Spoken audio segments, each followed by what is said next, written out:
You're listening to the Dead Presidents Podcast. And this is the top 5 would-be presidents. 5, we're about to take a dive. 4, in the presidential lore. 3, who will the top 5 be? 2, we're about to tell you. 1, the show's now begun. You're listening to the Dead Presidents Podcast. I'm Stephen Lincoln Douglas. And I'm James J. Hamilton, and we're bringing you another healthy dose of presidential history. That's right, we're going to inject you with a little bit of top 5 action. Yeah, pretty speculative top 5. That's right. We got, It's always fun to ponder the great what-ifs of history. In the last couple episodes, we talked about, what if Zachary Taylor had lived? Could that have been a significant change in history? Well, that's worth pondering. And also worth pondering, what about some of the guys that ran for president and lost? What kind of leaders would they have been? Could history have been forever altered? That's what we're going to talk about this week with the top 5 would-be presidents. Number 5. Aaron Burr. Born in New Jersey in 1756, Aaron Burr was a colonel in the Revolutionary War. He distinguished himself at the Battle of Quebec, saved an entire brigade from capture during the evacuation of New York. After the war, he practiced law in New York City, served in the New York State Assembly, and as New York Attorney General. 1791, he was elected to the U.S. Senate, helped organize the Democratic-Republican Party in New York, and in 1796, he was chosen by a party caucus to be Thomas Jefferson's running mate. Many Jefferson electors, however, didn't vote for Burr as their second choice. They voted for Sam Adams or George Clinton. Burr finished fourth. In 1800, he organized the New York State Assembly campaign that swept New York City for the Republicans, giving them a majority in the state legislature and therefore control of New York's electoral votes. A big deal. That's going to be the decisive difference this time between Jefferson and Adams. And in consideration of his services, Burr was once again chosen as Jefferson's running mate, but this time with strict assurances that the party would maintain unity in voting for Burr alongside Jefferson. Well, the party achieved such perfect discipline that Jefferson and Burr tied with 73 electoral votes. Uh-oh. This is before the 12th Amendment. There's no real running mate. All the electors of the college vote for 2 men. And if the party is perfectly united, you get a tie. And the House of Representatives has to break it. But it's also broken by the lame duck Federalist House of Representatives. And they're going to have to choose between Jefferson and Burr. Burr faced pressure from his own party to declare that he would not accept the presidency, and he refused to do that. He, didn't really openly seek it, but neither would he announce that he would not accept it. Right. And some Federalists felt like Burr's more moderate and he might be better than Jefferson, even though Alexander Hamilton advised that Burr was a dangerous man who couldn't be trusted with power, and that if the Federalists elected him, they would be responsible for him. The House deadlocked for 35 consecutive ballots. 8 state delegations voted for Jefferson, 6 for Burr, and 2 were divided. They needed a majority of 9 out of the 16 states to win. On a 36th ballot, some Burr voters abstained and Jefferson won. I kind of like the idea of Jefferson's warning. It kind of makes me think of if you get this puppy, you're going to clean up after it. I'm not going to be cleaning up poop. Yeah, Hamilton, he doesn't want to clean up poop. But also the thing with Hamilton is that if the Federalists had put Burr in the presidency, then Burr and not Hamilton may be the leader of the Federalist Party. Right. Burr, and the same thing with Jefferson. Burr had the misfortune of threatening the leaders of each party, and that's kind of why he was so hated almost universally, is because both Hamilton and Jefferson were jealous, and afraid that he could take over their party. 1800, neither of them had openly campaigned in that House deadlock, but Jefferson and Burr and their partisans spent decades afterwards accusing each other of scheming for the presidency. And after that, Burr, he was persona non grata in the Jefferson administration, despite being vice president. The New York patronage, that was going to the George Clinton faction, not Burr's friends.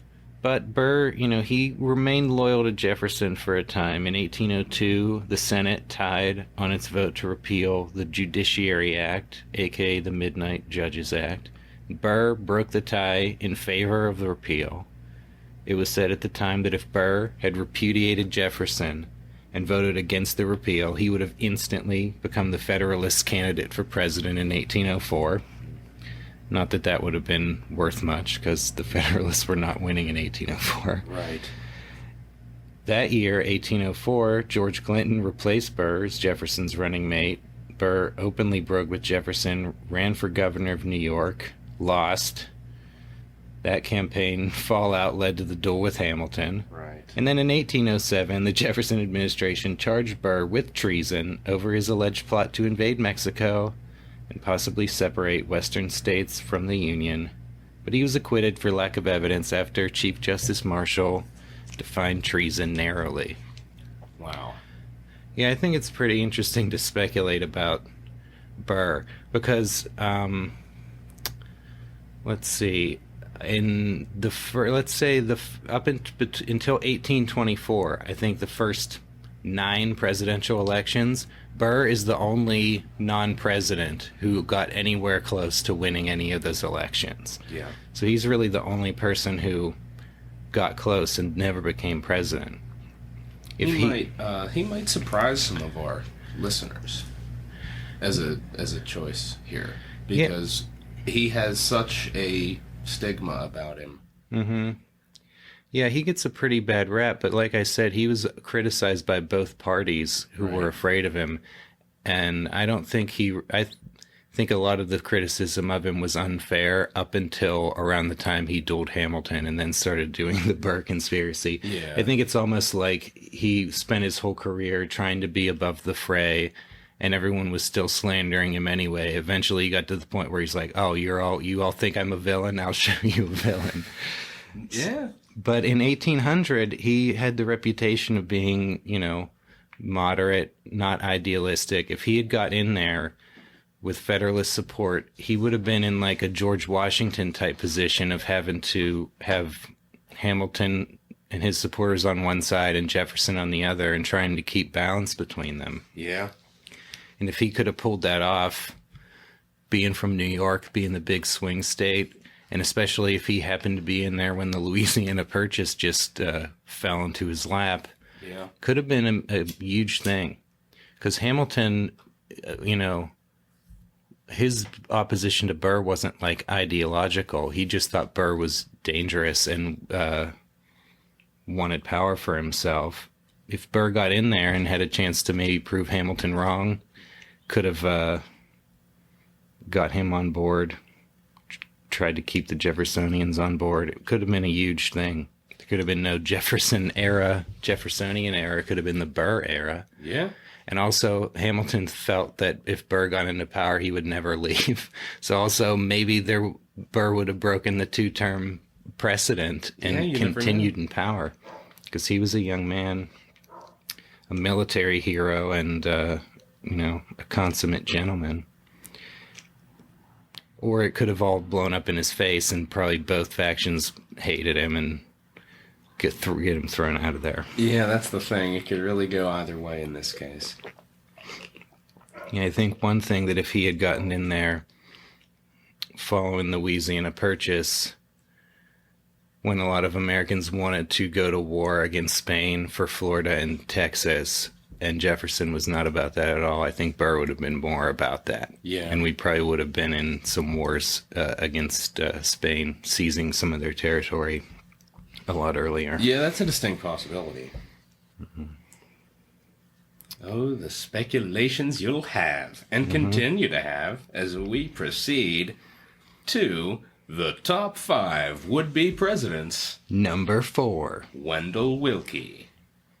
Born in Indiana in 1892, Both of his parents were lawyers, and he became a lawyer. He joined the Army when the United States entered World War I, but the war would end before he could make it to the front. He was raised as a Democrat and was actually active in the party, serving as a delegate to the 1924 and 1932 Democratic National Conventions. In 1929, he moved to New York to become corporate counsel for Commonwealth and Southern Electric Company, and by 1933, he had become president of the corporation.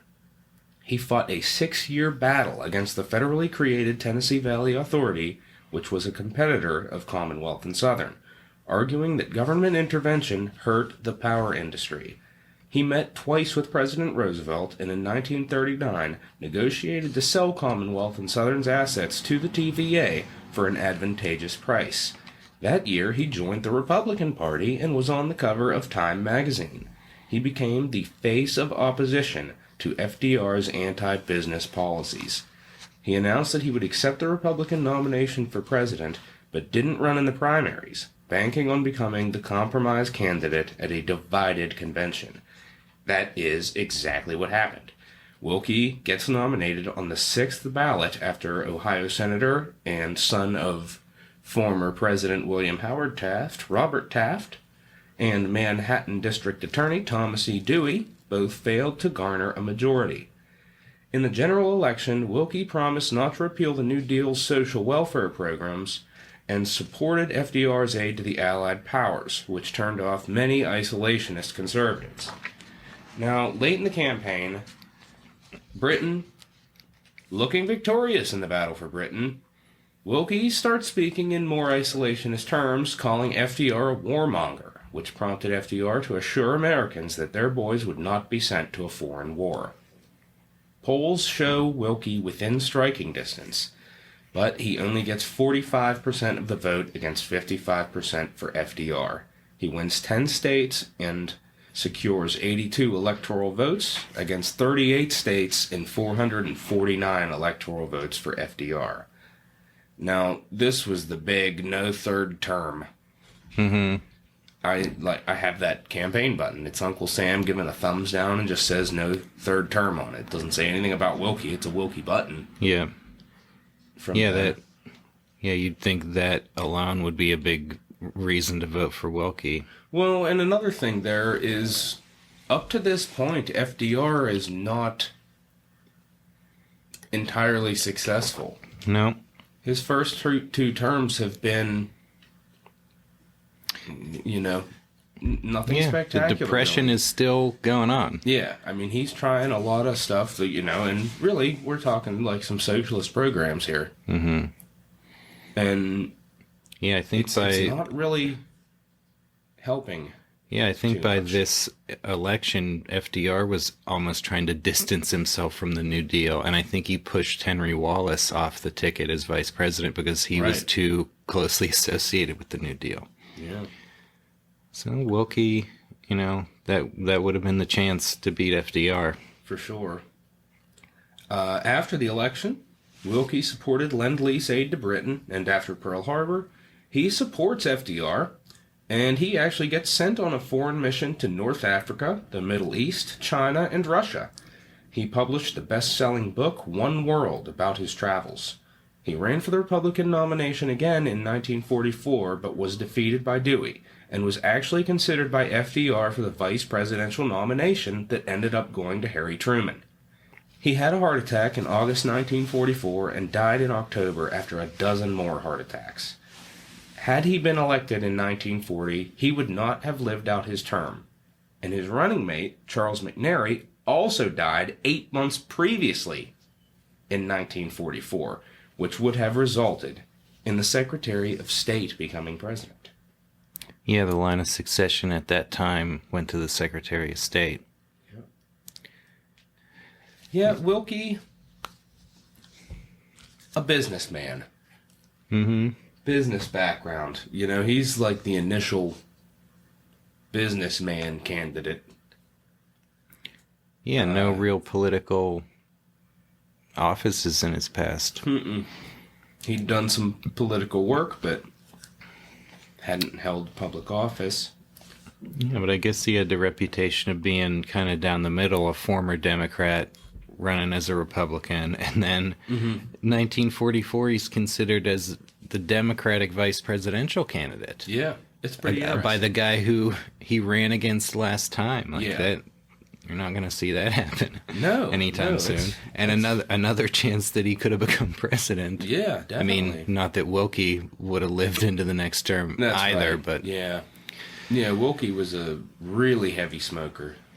yeah, I think I read he smoked and drank a lot. So maybe if he had been elected president in 1940, he'd have taken care of himself better and lived yeah. longer, or maybe the stress of the presidency would have caused him to have heart attacks even earlier.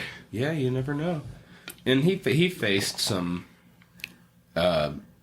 derision during the campaign. I believe there is an audio recording of FDR talking about whether or not to release a story about Wendell Wilkie having an affair with some secretary. Oh, yeah? And another thing they did, of course, was, because we're not in the war yet, but Yeah. we're not, pro-Hitler. Mm-hmm. And Wilkie was derisively called Wendell Wilkie. Yeah, they're making During fun the of his, campaign. does he had German heritage, or at least had a German-sounding name? Yeah.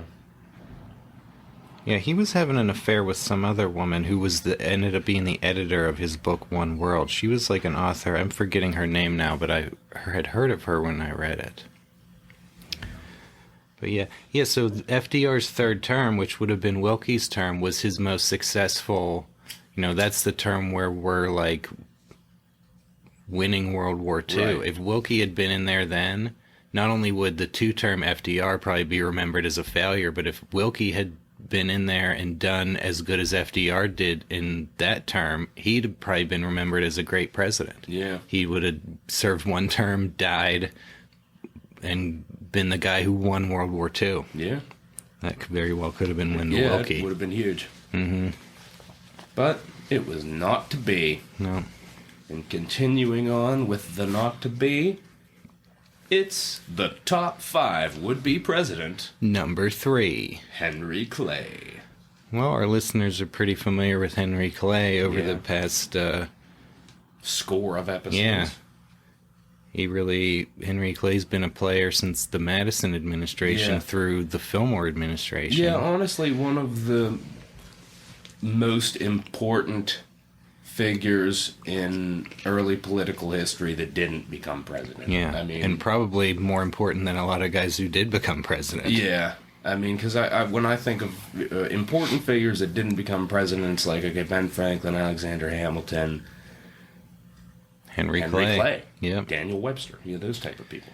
Yeah, Clay, he was born in Virginia in 1777, moved to Kentucky in 1797, became a lawyer, was elected to the State House of Representatives as a Democratic Republican, became its Speaker, was soon elected to the U.S. House of Representatives, and almost immediately became its Speaker. He was a leader of the War Hawks who pushed for the declaration of war against Britain in 1812, and then he helped negotiate the Treaty of Ghent to end that war. Got back in as Speaker of the House, where he developed the American System, the platform calling for a national bank, protective tariffs, and federally funded internal improvements. In 1820, he led the passage of the Missouri Compromise. In 1824, he finished 4th in the presidential election behind Andrew Jackson, John Quincy Adams, and William Crawford, and when the House decided that election, his support put Adams over the top. Adams named him Secretary of State, a move that was denounced by Jackson as the corrupt bargain. Indeed. Clay joined the Senate in 1831 and was Jackson's opponent in the 1832 presidential election, winning 37% of the vote and carrying 6 states and 49 electoral votes. In 1833, he helped negotiate the compromise tariff that ended the nullification crisis and earned him the nickname the Great Compromiser. In Jackson's second term, Clay led the formation of the Whig Party, whose platform was opposition to Jackson and support for Clay's American system. In 1840, the Whig National Convention passed him over in favor of William Henry Harrison. When Harrison's successor, John Tyler, refused to support Whig policies and killed an attempt to recharter the National Bank, Clay engineered his expulsion from the party.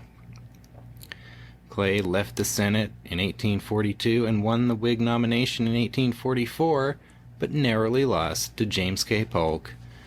He won 48% of the vote, 11 states, and 105 electoral votes, lost the popular vote by only 38,000 out of 2.5 million votes cast.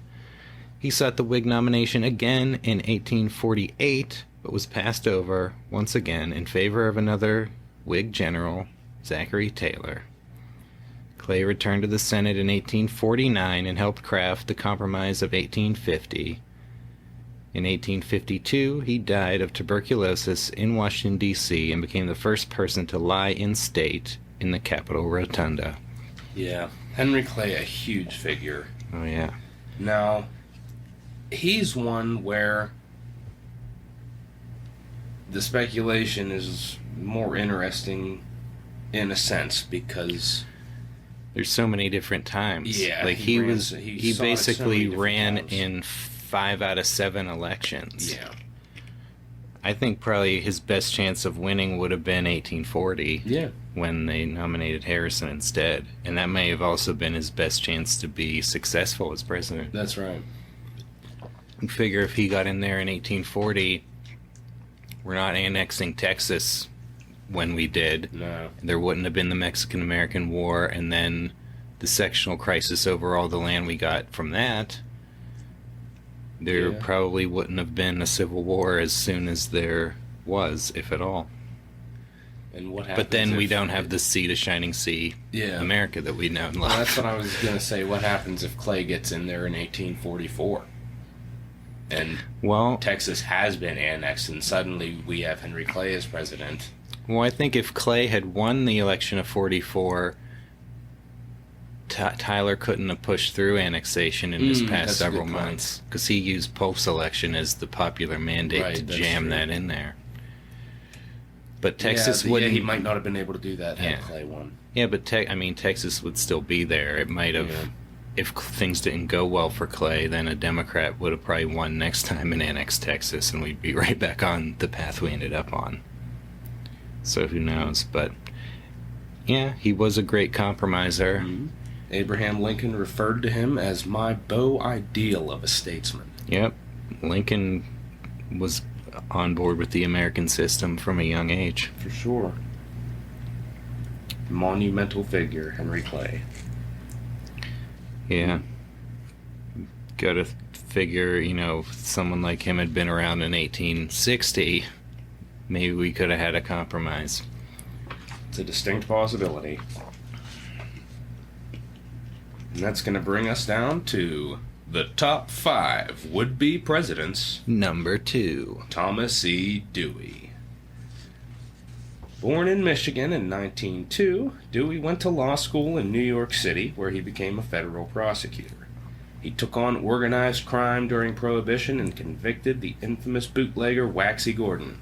In 1935, he was appointed special prosecutor for Manhattan with a mandate to tackle corruption and racketeering. He prosecuted gangster Dutch Schultz, who plotted Dewey's murder and was himself murdered at the order of the Mafia Commission, which feared that killing Dewey would provoke a major backlash. In 1936, Dewey convicted the Commission's leader, Lucky Luciano. In 1937, Dewey was elected district attorney in Manhattan and continued to rack up high-profile convictions, including the 1939 conviction of Fritz Julius Kuhn, leader of the American Nazi movement. Dewey's efforts made him a national celebrity and earned him the nickname Gangbuster. In 1940, he was a front-runner for the Republican presidential nomination, but with World War II heating up, Dewey's youth, he was 38 years old at the time, and inexperience in foreign affairs limited his supporters, and a divided convention settled on compromise candidate Wendell Wilkie. In 1942, Dewey was elected governor of New York. He was a highly effective governor who managed to reduce state debt, promote business-friendly policies, and streamline government efficiency, while also increasing funding for education, mental health, and public housing. He increased salaries for teachers and other state employees, passed the first state law prohibiting racial discrimination in employment, and established programs for veterans, water pollution, and reforestation. In 1944, Dewey won a major victory against Wilkie in the Wisconsin primary, forcing Wilkie's withdrawal from the race and clinching his nomination. In the general election, he criticized the New Deal as inefficient, corrupt, and communist-influenced, but did not attack FDR's military and foreign policies. Dewey would win 46% of the popular vote and 99 electoral votes, a stronger showing than any of FDR's 3 previous Republican opponents. Dewey would be re-elected governor in 1946 and won the Republican presidential nomination again in 1948. He was the heavy favorite to defeat incumbent Harry Truman, whose popularity was sinking amid a divided Democratic Party which produced third-party campaigns by former Vice President Henry Wallace, running as a progressive, and Senator Strom Thurmond, running as a Dixiecrat. Dewey was considered such an overwhelming favorite that he was advised to play it safe, avoiding controversial issues, and speaking in optimistic generalities, remaining vague about what he planned to do as president. Truman launched an aggressive whistle-stop campaign, and the race tightened in the final weeks, but Dewey was advised against switching to a more aggressive stance. He had great faith in the polls that showed he would win, but in one of the greatest upsets in American history, Truman won 49.6% of the vote against Dewey's 45.1% and captured the Electoral College 303 to 189. Everyone had been so sure Dewey would win that newspapers already had their stories ready to go, and the Chicago Tribune actually jumped the gun, printing 150,000 copies with the headline, "Dewey Defeats Truman." Famous picture of Truman holding that up, beaming. Yeah. And the Chicago Tribune was a Truman-hating paper as well. Yeah. So. Dewey would be re-elected governor again in 1950, and in 1952 helped secure the nomination of Dwight Eisenhower for president and Richard Nixon for vice president. Many of his aides became prominent members of the Eisenhower administration, including Secretary of State John Foster Dulles and Attorney General Herbert Brownell. Now, Dewey, pretty cool figure. He had studied voice as a youth. He was a good singer. Oh, yeah? Decided to go with law instead, but yeah. Waxy Gordon, Richard Whitney, Lucky Luciano. He inspired Gangbusters. Yeah. The show. Mm-hmm. Like, that's pretty huge. How many other presidential candidates have inspired television dramas? I know of a president that's been in television dramas. Yeah. But not inspired. Mm-hmm. Yeah, and how many people with holding a public office as relatively low ranking as district attorney are the front runner for a presidential nomination? Yeah. And, the mob actually wanted to kill him. Yeah. Yeah, he was busting up the mob when, nobody else really was. That was 20 years before they really started busting up the mob. Yeah, for sure. I mean, and actually, he is one of the best New York governors in history. Yeah, I was really if not the best governor of New York in history. That was a really impressive governor resume. Absolutely. Where he's doing lots of shit. I think his motto was something about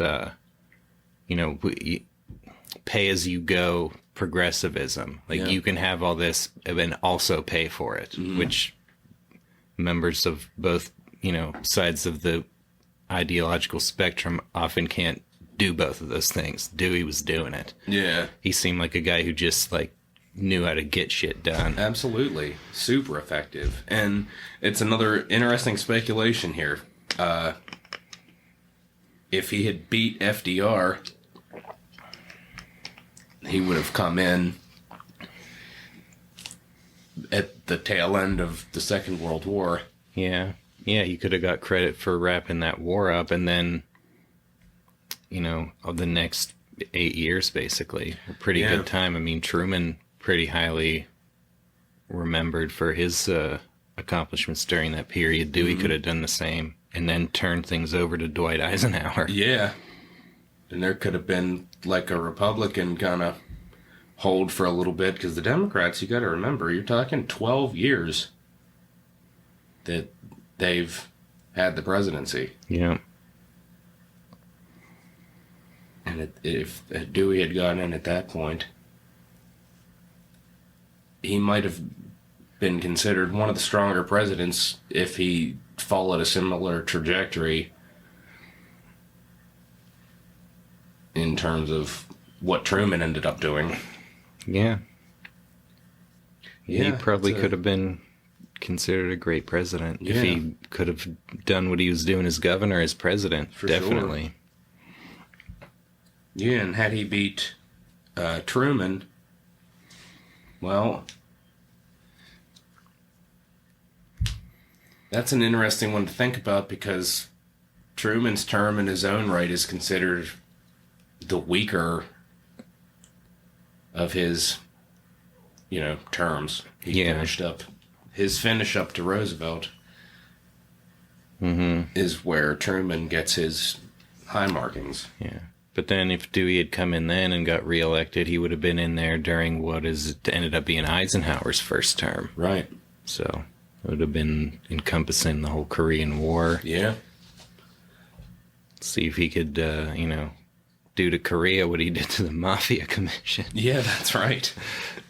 It's a pretty interesting what if. Yep. And that is going to bring us down to the top 5 would-be presidents. Number 1. Ross Perot. Born in Texas in 1930, Ross Perot became an Eagle Scout.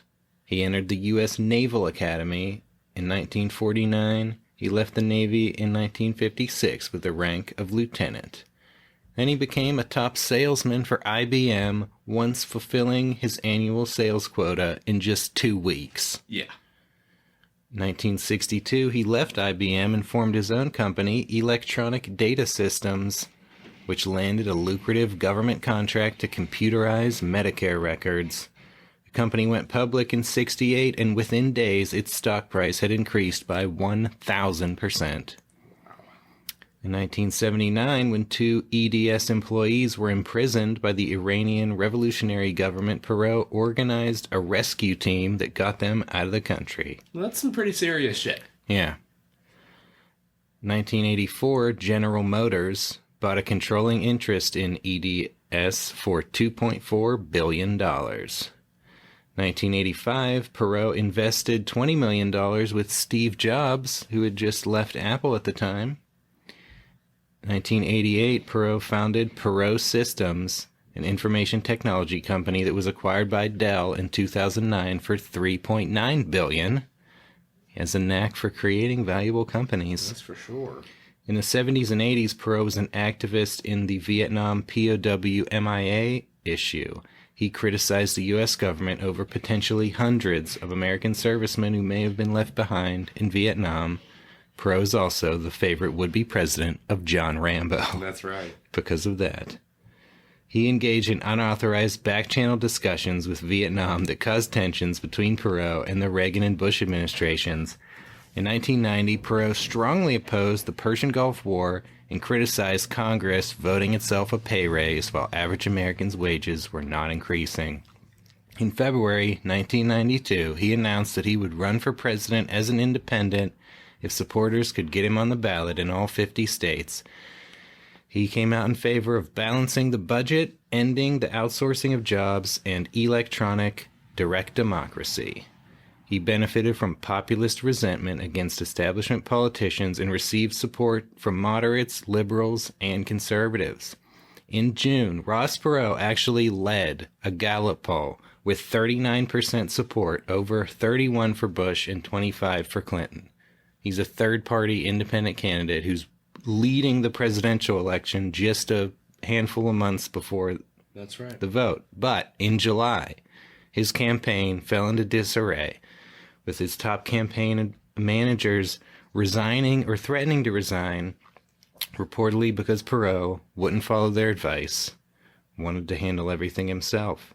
In mid-July, with his poll numbers decreasing, Perot announced that he would not seek the presidency, saying he didn't want the House of Representatives to decide a split election. Well, there's a deeper story there, too, where he was intimidated into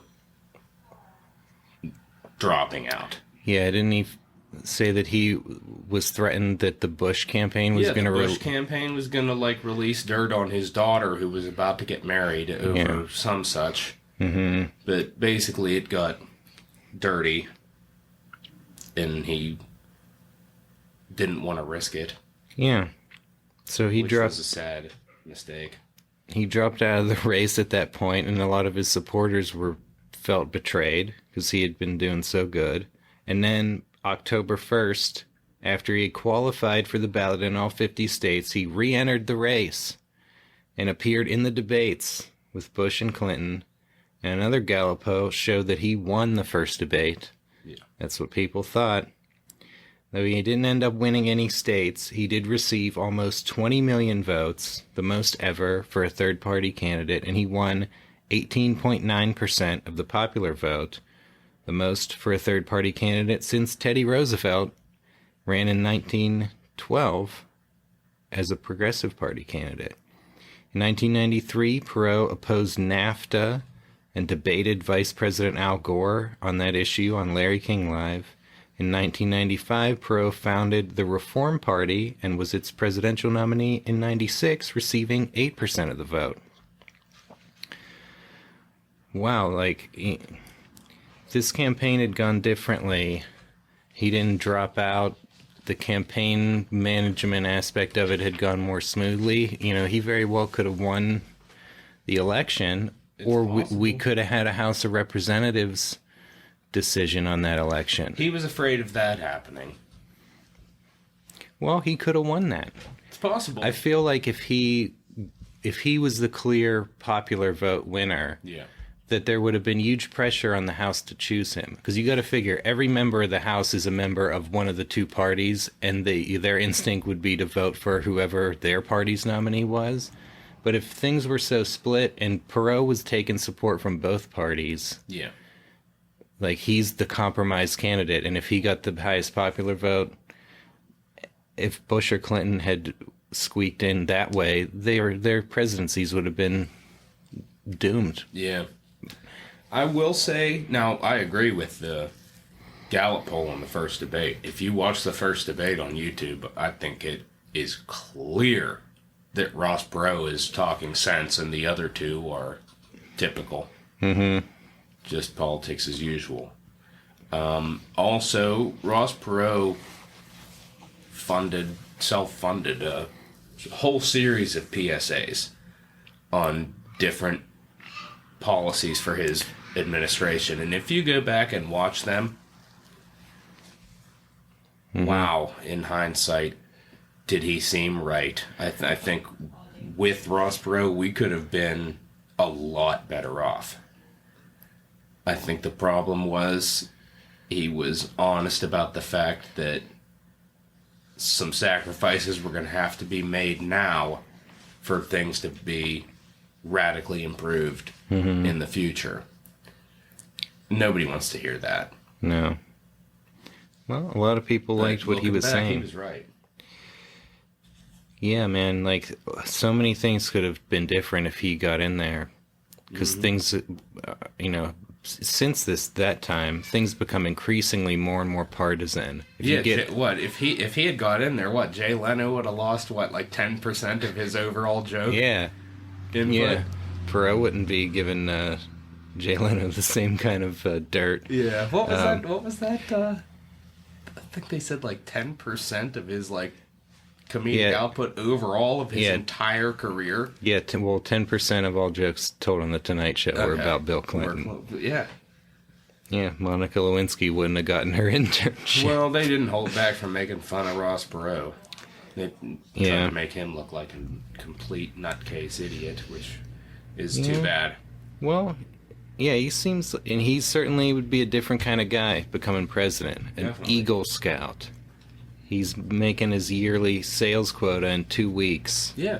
I mean, this is a man that really knows business. Yeah, another guy who gets things done. And, in the 90s, the term, the time Clinton served was pretty good for the economy in general because the internet was blowing up. Like, imagine if you have an information technology billionaire in there at the time. Yeah. Things could have been even better, maybe. Yeah. And partisanship might have been down. That's for sure. Mm-hmm. Yeah. Wilkie and Perot, two political outsiders, businessmen vying for the top office, Yeah. and businessmen of good character. Mm-hmm. Salt of the earth. That's right. Listeners, that has been our top 5 for the week. And as an added bonus, you can check out songs about each of these guys, as well as just about everybody else that has ran for president and lost, thanks to Pittsburgh band The Warshats. That's WORSH space AHTS. Warshats. It's Pittsburghese for washouts. The Would-Be President series makes for some fun, entertaining, and informative listening. An incredible series. I don't know if we want to, or you're trying to be modest. Stephen Lincoln Douglas, under a different name, the creator and sole producer of that series, multi-instrumentalist, getting it done. I think you're thinking of somebody else. Yeah? No. Maybe I'm wrong. Whoever made that's a bad man. I'm gonna agree with that. And that concludes another exciting top 5 here on the Dead Presidents Podcast. Until next time, don't be a dick.